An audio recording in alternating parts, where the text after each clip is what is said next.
ABC. Now, Conklin and Company continues with Take 3, commentary and analysis from our panel of political contributors. Welcome back, everyone. We'll get to our Take 3 panelists in just a minute. But first, the president starts his bus tour in suburban Toledo this past week at the Walcott House Museum. We caught up with ABC News Washington correspondent Jake Tapper. Here's our Sean Haggerty. Mr. Tapper. Obviously, you follow this campaign very closely. How important is it, do you think, that he makes a speech like this in Ohio and that he continues on through Ohio? Well, Ohio is almost everything. There are 3 states I think the president's going to be focused on: Ohio, Virginia, and Colorado. And you'll be able to gauge how well his campaign is doing by how often he is in those 3 states. Those are the states that he himself is watching in order to figure out how well he's doing in this election. Ohio is absolutely pivotal. Is the message changing in Ohio, or has it been pretty standard? His basic message has been the same. What's different are the side messages you hear, such as former Governor Strickland today talking about Mitt Romney's offshore accounts. That was something that they didn't want to have President Obama necessarily raise today, but it's something that they're using to cast doubts, to sow seeds of doubt in independent voters about Mitt Romney.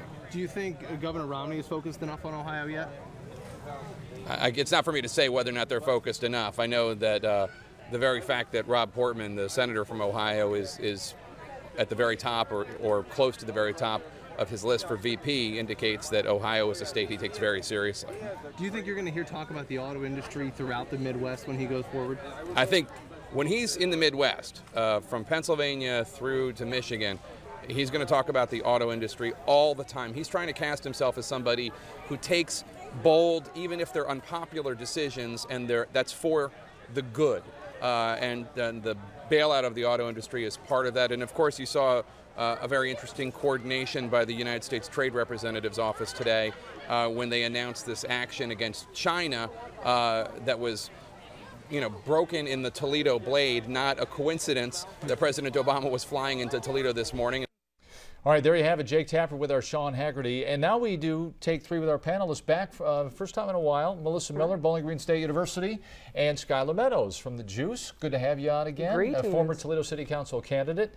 Good to see both of you. Let's get right to it. So the president, it's a big deal, begins his, for all intents and purposes, it's post-July 4th on Thursday, and the campaign really begins. It's hot. There's the bus tour, the historic Walcott House, and let the game begin. Let the race begin. Melissa? Oh, this race is really getting underway, and I think the fact that he stopped here in Toledo to begin this 2-state bus tour was indicative of the important role that Ohio plays, and Northwest Ohio, and the fact that this region of the state in particular really helps him with his message that the auto industry bailout was a success story of his first term. That's the case he's trying to make. It's up to voters to decide whether that's a winning argument for him or not. Absolutely. I think also the fact that he understands, Obama understands more so than Romney, what Ohio really means. If you just look at this week.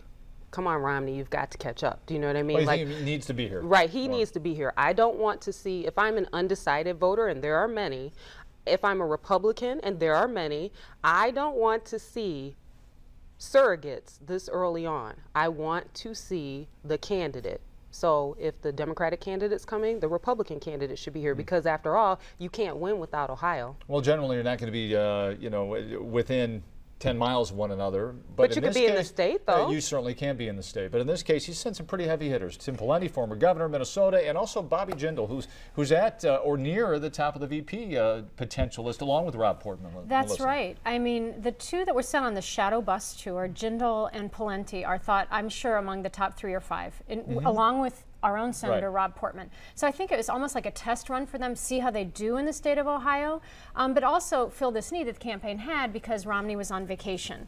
And I think, Skylar, I have to agree with you. The problem with the bus tour, the shadow bus tour, is it underscored that Romney was on vacation and not here. I don't begrudge a president or a candidate a vacation, but the timing maybe wasn't the best. What about the turnout? Of course, all the people there, the sitting president shows up in Maumee, and there are 500 people there. There were a couple of dozen at the appearance of Pawlenty and Jindal. Well, it has to do with communication, and I think that the Romney camp will definitely have to step up their communication. Now, granted, he doesn't have the advantage that an incumbent president would have, but you know what's ahead of you, and you know Ohio's important. So, and okay, while Jindal and the others may have been, you know, heavy hitters, as you may call it, do people in Ohio really care what they think, unless it's Portman? Probably not. Well, at this point, it does not appear to be the case, you know, and I think that remains to be seen.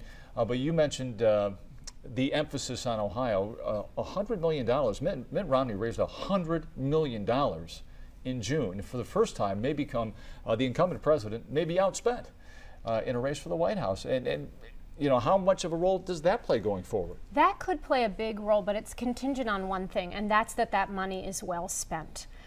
Having all the money in the world doesn't help you if you can't stay on message. It doesn't help you if you really don't know how to sort of get boots on the ground and get staff, really good staff in pivotal places like Ohio, like opening up a lot of field offices. So I think Romney definitely has the potential to do that.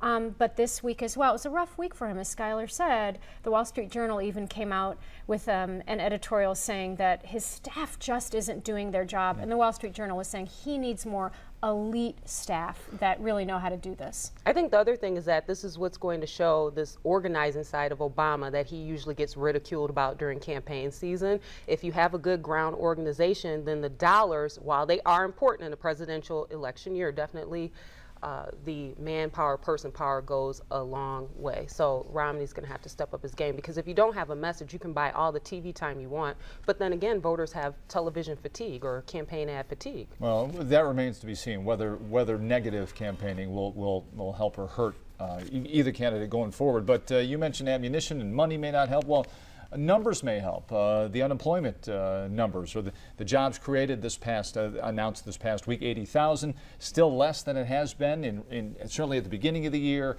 8.2% is still the unemployment rate. Romney contends that 15% is the real number of people who are underemployed. So use this. Is he using this to his advantage? At least trying to, Melissa. He needs to use it to his advantage. And I actually think it is working in other parts of the country better than it's working in Ohio. I think in Ohio, Obama has this advantage with the auto bailout. So many jobs are tied to the auto industry that whether it's the auto bailout or not, the reality is that Ohio's unemployment rate has been less than the national average and has been falling for 10 consecutive months. Now, we don't have the latest Ohio numbers yet, so that remains to be seen.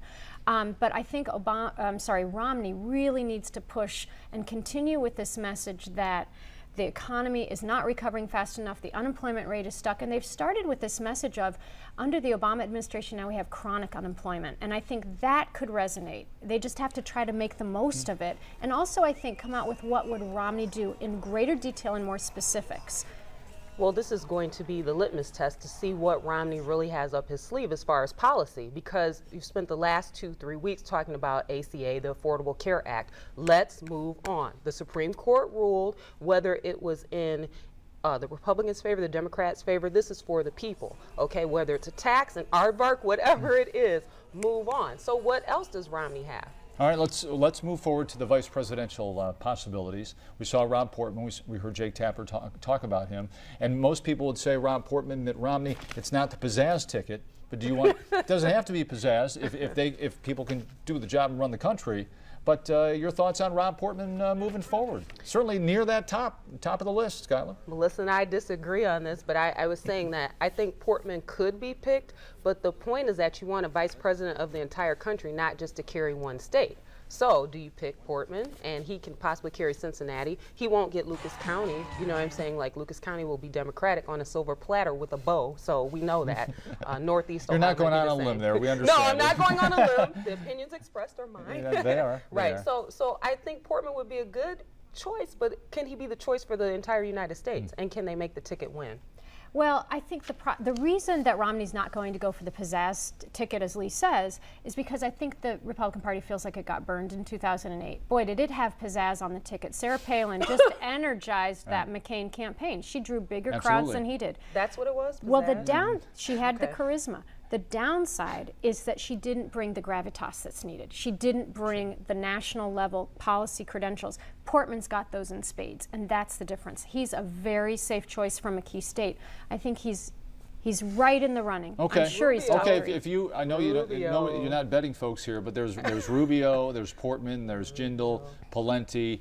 Okay. Jeb Bush, no. Okay. So what do you think? I think Push comes to shove. I think I'm going to put my money on Portman. I'm not normally a betting woman, and I'm not putting any actual money down. That's right. But I'm gonna say Portman. I'm gonna say Portman. All right, Skylar. Ooh. Put you on the spot quickly. Rubio. Okay.